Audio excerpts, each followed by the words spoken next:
राधे राधे। स्वागत है आपका हमारे चैनल स्पिरिचुअल श्लोका में।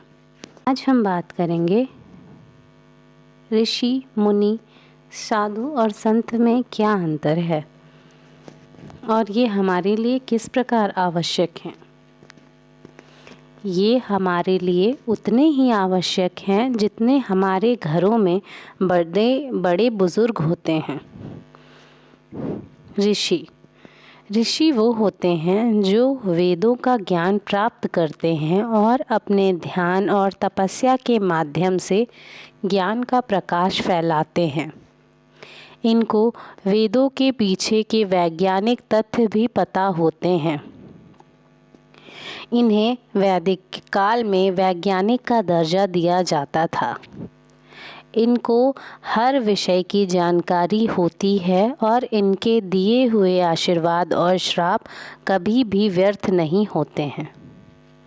उदाहरण के तौर पे ऋषि दुर्वासा, ऋषि वशिष्ठ, विश्वामित्र और वाल्मीकि 4 प्रकार के होते हैं। सुतर्षि वो ऋषि होते हैं जो वेदों और शास्त्रों का ज्ञान श्रवण करके अर्थात सुनने के माध्यम से प्राप्त करते हैं और उनका अध्ययन करते हैं। उदाहरण के तौर पे वेदव्यास और ऋषि भारद्वाज। महर्षि वो होते हैं जो अत्यधिक तपस्या और ध्यान के माध्यम से ब्रह्मांड के रहस्यों और आत्मज्ञान को प्राप्त करते हैं। उदाहरण के तौर पे ऋषि वशिष्ठ और ऋषि विश्वामित्र। राजर्षि वो होते हैं जो राजा होते हुए भी तपस्या और धार्मिक ज्ञान में निपुण होते हैं।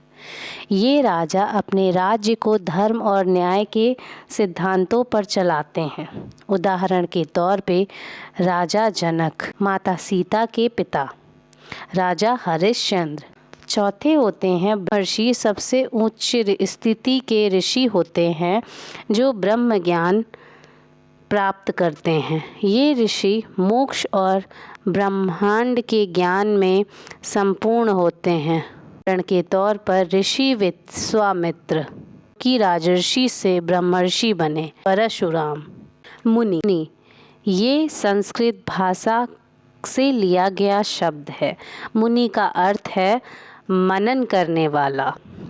ये लोग अंतर्ध्यान में रमन करते हैं और आत्मज्ञान प्राप्त करते हैं। उदाहरण के तौर पे नारद मुनि। साधु वे होते हैं जो अपने जीवन को धार्मिक और आध्यात्मिक मार्ग पर समर्पित करते हैं। साधु जीवन के त्याग और संन्यास को अपनाते हैं। संत वे व्यक्ति होते हैं जो प्रेम और करुणा भक्ति के मार्ग पर चलकर समाज को ज्ञान और शांति का संदेश देते हैं। उदाहरण के तौर पर कबीर दास और संत तुकाराम। ऋषि और मुनियों की जीवन शैली, तपस्या और ध्यान। ऋषि और मुनि अपने जीवन का आदर्श तपस्या और ध्यान में रखते हैं। ये लोग जंगलों में रहते हैं और प्रकृति के माध्यम से अपनी साधना करते हैं। ज्ञान का प्रसार, वेदों और शास्त्रों के अध्ययन और उनका प्रचार।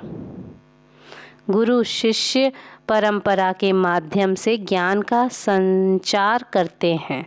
साधु के जीवन और त्याग।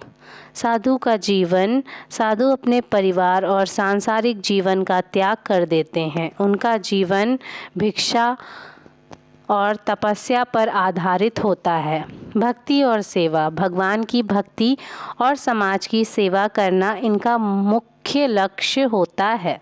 साधु लोग आश्रमों में रहते हैं और लोगों को धार्मिक मार्ग दिखाते हैं। साधु का संदेश और प्रभाव, प्रेम और भक्ति का मार्ग। साधु लोग प्रेम, करुणा और दया का संदेश देते हैं। ये लोग कष्ट और दुखी लोगों को सहारा देते हैं।